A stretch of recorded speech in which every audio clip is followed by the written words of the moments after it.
So, who is Jesus? Well, this is a really important question and one we all have to answer for ourselves.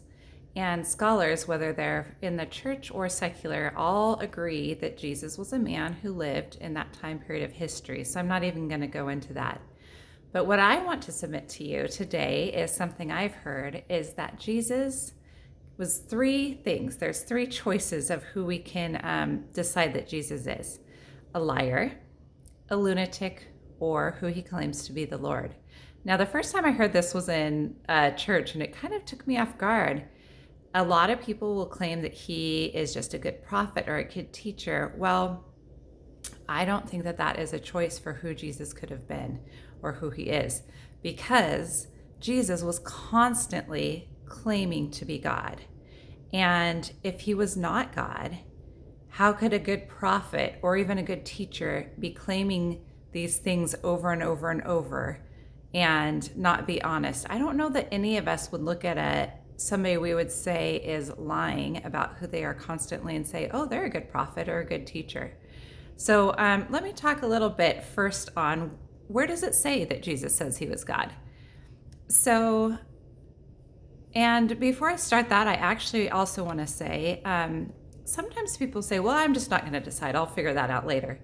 And I want to just say not deciding is basically defaulting to not believing. Let's say you wanted to go on a trip to Tahiti. If you just say, oh, I'll decide later, you won't have plane tickets, you won't have hotels and all accommodations. And so by choosing that, you're not going to make a decision, you really are. And that's the same with God. Okay, so Jesus says he's God over and over in the Bible, sometimes very overtly, sometimes in more subtle ways for us, but in the Jewish mind was very, very overt, using names that were only names used for God or characteristics or phrases. So one of the really overt ones in John 1:18, it says, no one has ever seen God, but the one and only Son, who is himself God.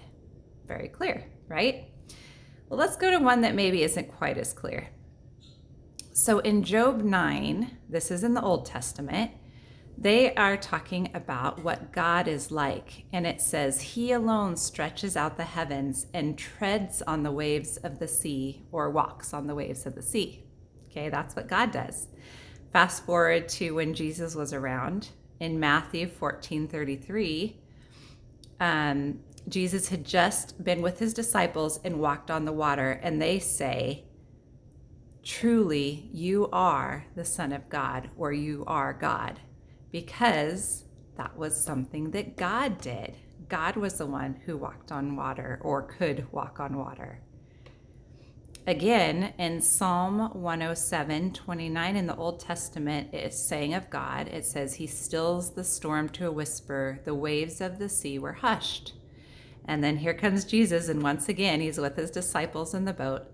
He gets up, and it says he rebukes the wind and the waves, and the storm dies down, and it was completely calm. Again, a way of showing that he was God. And if you've ever been reading through the Bible and Jesus says something and then all of a sudden people are out to kill him and you wonder, what was the big deal? Usually that's a pretty good sign that he had said something that triggered in their minds a claim to be God. Okay, so Jesus claims to be God over and over and over in the Bible. It's very clear. So let's start with the first thing. Is he a liar? That was one of our choices. Liar, lunatic, or Lord. Is he a liar? Well, he's performing miracles, right? He's healing people. He's raising people from the dead. I don't think a liar can have that ability. He's teaching things like unselfishness and love and forgiveness. And what would it be? What would his, would he want to gain to be lying about who he was? Most people, if they're lying about it, they're wanting to gain power or authority or earthly goods. And Jesus is never doing any of that. There's no motive for him to be lying about who he was. And he goes through this gruesome death because of who he says he was. And there's actually overwhelming evidence that Jesus is who he says he was. And if you want to see a little bit of that evidence. If you go back to my video of why I believe, the second part, I talk about that. So I'm going to say he's not a liar, because a liar couldn't be doing the things that Jesus was doing and in the way he was doing it. Okay, the next thing is then, is he a lunatic, a madman? Well, once again, he's performing miracles. He is loving and compassionate to those around him, which typically are not attributes of somebody who's a lunatic. His disciples who walked with him day after day after day saw him and still followed him.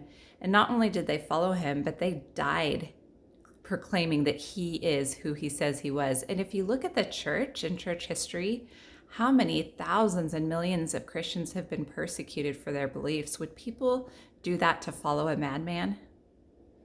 So I don't think he was a liar. Doesn't make sense to me.